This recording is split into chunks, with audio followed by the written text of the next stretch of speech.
جو شخص لوگوں کے سامنے گناہوں سے پرہیز نہیں کرتا وہ تنہائی میں اللہ تعالیٰ کا خوف نہیں کھاتا، اور جو شخص اپنے دل میں اللہ تعالیٰ کی نعمتوں کا شکر بجلاتا ہے تو ان کو زبان پر لانے سے پہلے ان میں اضافے کا مستحق ہو جاتا ہے۔ اللہ تبارک و تعالیٰ کا خوف عارفوں کی چادر اور شوق الہی کمال یقین والوں کی صفت ہے۔ دنیا میں اللہ تعالیٰ کا خوف رکھنا آخرت کے ڈر سے بچاتا ہے، اور اللہ تعالیٰ کے خوف سے رونا دل کو روشن کرتا ہے اور گناہوں کی طرف عود کرنے سے بچائے رکھتا ہے۔ خوف الہی سعادت مندوں کی خصلت ہے اور انصاف پرستی بھلے لوگوں کی۔ جب تجھے خالق کا خوف آ جائے تو بھاگ کر اس کی بارگاہ میں پناہ لے، اور جب مخلوق کا ڈر ہو تو ان سے بھاگ جا۔ اللہ تعالیٰ سے ایسا ڈرو جیسا کہ اس نے اپنی ذات مقدس کی نسبت ڈرایا ہے، اور اسے ایسا خوف کرو جو تمہیں ان کاموں سے باز رکھے جو اس کی ناخوشی کا باعث ہیں۔ اللہ تعالیٰ سے پوری طرح ڈرتے رہو، اس کی رضا جوئی میں کوشش کرو، اس کے سخت عذاب سے اپنے آپ کو بچانے کی تدبیر کرو۔ اللہ تعالیٰ سے اس شخص کی طرح ڈرتے رہو جو اس کا کلام سن کر اپنی عاجزی ظاہر کرتا ہے، گناہ سرزد ہو جانے پر اپنے قصور کا مترف ہوتا ہے، اس کا حکم معلوم کر کے ڈرنے لگتا ہے اور جلدی سے اس کی تعمیل کرتا اور نیک کاموں میں مصروف رہتا ہے اور نہایت آمدگی کے ساتھ ان کو بجلاتا ہے۔ جو شخص اپنے رب تعالیٰ کا خوف رکھتا ہے وہ ظلم سے باز رہتا ہے، اور جس شخص میں تقوی اور پرہیزگاری زیادتی ہوتی ہے اس سے گناہ بہت کم سرزد ہوتے ہیں۔ اللہ تعالیٰ کے خوف سے رونا عارفین کی عبادت، آسمانوں اور زمین کی بادشاہت میں فکر کرنا مخلصین کی بندگی ہے۔ اپنے اس مالک سے ڈرتے رہو جس کی بارگاہ عالی میں تمہیں ضرور پیش ہونا ہے، اور وہاں جانے کے سوا کوئی ٹھکانہ نہیں ہے۔ تمام لوگوں میں اپنے نفس کو سب سے زیادہ پہنچانے والا وہ شخص ہے جو اپنے پروردگار سے زیادہ خوف کرتا ہے، اور ان میں سے اپنے نفس کا سب سے زیادہ خیر ہوا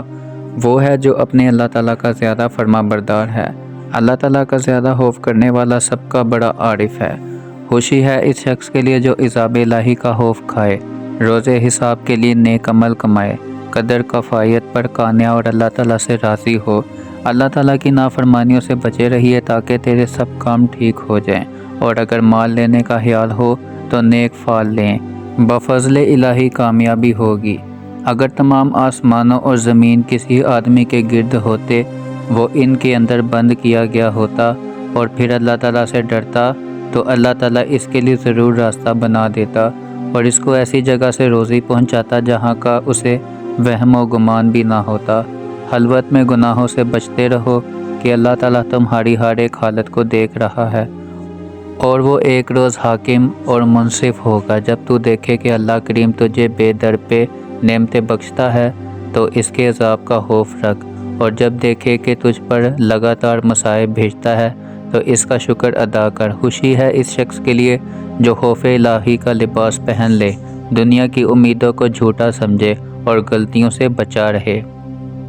اور خوشی ہے اس شخص کے لیے جو اللہ تعالیٰ کے عذاب کا خوف کھائے اور پھر صادق دل سے ایمان لائے۔ اللہ تعالیٰ سے کچھ نہ کچھ گو تھوڑا ہی ہو خوف رکھو، اللہ تعالیٰ کا خوف رکھو، وہ تجھے امن عطا کرے گا، اور اس کے عذاب سے نہ ڈر مت ہو ورنہ سخت عذاب کا مزہ چکھائے گا۔ جو شخص اللہ تعالیٰ کا خوف رکھتا ہے اللہ تعالیٰ اسے تمام چیزوں کے خوف و خطرہ سے امن و ایمان میں رکھتا ہے، اور جو شخص اللہ تعالیٰ کے عذاب کا پورا خوف نہیں رکھتا وہ اس سے کبھی ایمان نہیں پا سکتا،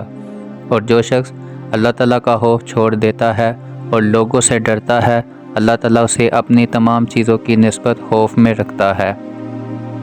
اے اللہ تعالیٰ کے بندو، اللہ سے اس شخص کی طرح خوف رکھو جس کا دل آخرت کی فکر میں مشغول اور اس کی زبان اللہ کی یاد میں مصروف، اور وہ اپنے امن کے لیے ہر وقت اس کے عذاب کا خوف رکھتا ہے۔ دنیا نے تمہاری غفلت کے پردے کو دور کر دیا اور تم سب کو یکساں منتبہ اور آگاہ کر دیا، بس تمہیں اللہ تعالیٰ کا خوف کرنا چاہیے۔ اللہ تعالیٰ اس شخص پر رحم کرے جو اپنے گناہوں کا خیال کرتا ہے اور اپنے رب سے ڈرتا ہے۔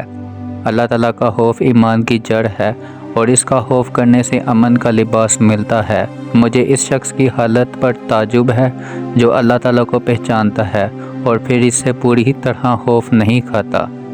جو لوگ اپنے اللہ تعالیٰ سے ڈرتے ہیں وہ گروہ در گروہ جنت کی طرف چلیں گے، وہ عذاب سے مامون ہوں گے، ان کو کسی قسم کا کوئی عذاب نہ ہوگا، وہ دوزخ سے دور رکھے جائیں گے تاکہ ان کو اس کی ہوا بھی نہ پہنچے۔ اللہ تعالیٰ کے عذاب کا اتنا بڑا خوف رکھو کہ جو اس کے باعث اس کی رحمت امید سے نا امید نہ ہو جائے، اور اس کی رحمت کی امید ایسی رکھیں کہ اس کی وجہ سے عذاب کا ڈر نہ بھول جائیں۔ اللہ تعالیٰ کے عذاب کا خوف رکھو تاکہ امن ملے اور بے خوف نہ ہو جائے، ورنہ خوف اور خطرے میں پڑیں گے۔ اللہ تعالیٰ کے عذاب کا خوف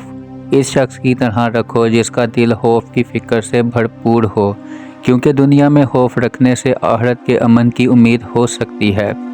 نیز خوف عذاب نفس کو گناہوں سے باز رکھتا ہے۔ اپنے پروردگار کے عذاب کا خوف اور اس کی رحمت کی امید رکھو، وہ تجھے خوفناک عذاب سے بچائے گا اور تیرے دل کی امیدیں ساری پوری فرمائے گا۔